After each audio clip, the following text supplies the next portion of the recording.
We are still in the church's Easter season, and we remember most of all the passion and death of Jesus and his rising to new life.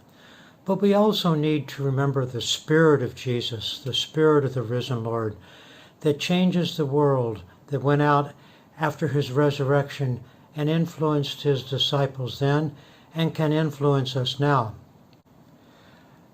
The readings for today, the Tuesday of the fourth week of Easter, speak to us about the power of the risen Lord, the power of his Spirit that has gone out into the world. In the Gospel, Jesus talks about himself as the Good Shepherd, the same theme as he had in last Sunday's Gospel.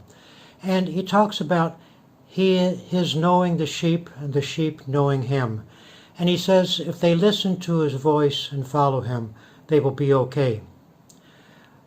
The reading from the Acts of the Apostles speaks about St. Barnabas, and he's one of the people who was influenced by the Spirit of Jesus. He was a Christian man from the island of Cyprus, and he was recognized in his own time as a really good person.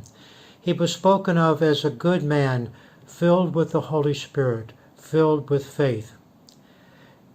He was originally named Joseph, but his nickname became Barnabas, which means a son of encouragement. Apparently his personality was very supportive, and he encouraged people, and so he got this nickname of Barnabas. We can see what happens when someone like Barnabas is filled with the Spirit of the risen Lord. He was a good man just by himself, but he also did great things because of the Spirit of Jesus. The openness of Barnabas to Jesus as the Good Shepherd and to himself as becoming one of the sheep in the flock of Jesus led him to go to Tarsus.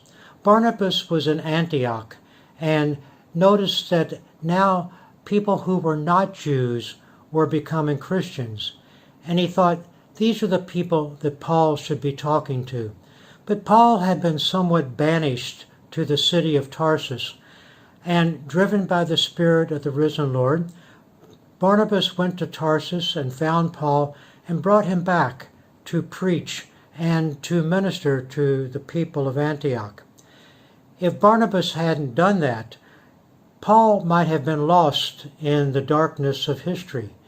He may have been one of those good, holy people in Tarsus that no one knows about today.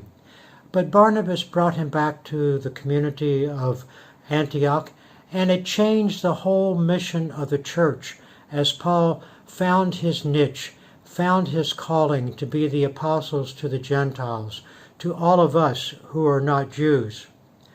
Like Jesus the Good Shepherd, Barnabas went out in search of Paul and led him back to this community.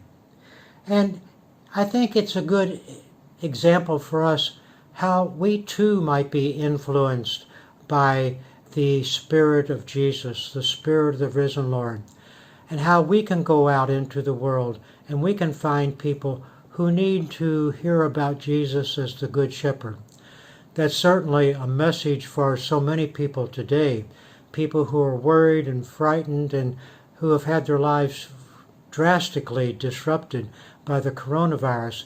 And they need the Good Shepherd.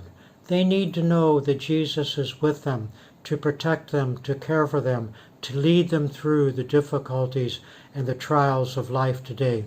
And maybe we are the ones like Barnabas who go to them and who introduce them to the Good Shepherd, who help them to hear about the Good Shepherd, about his love, his care, his saving power.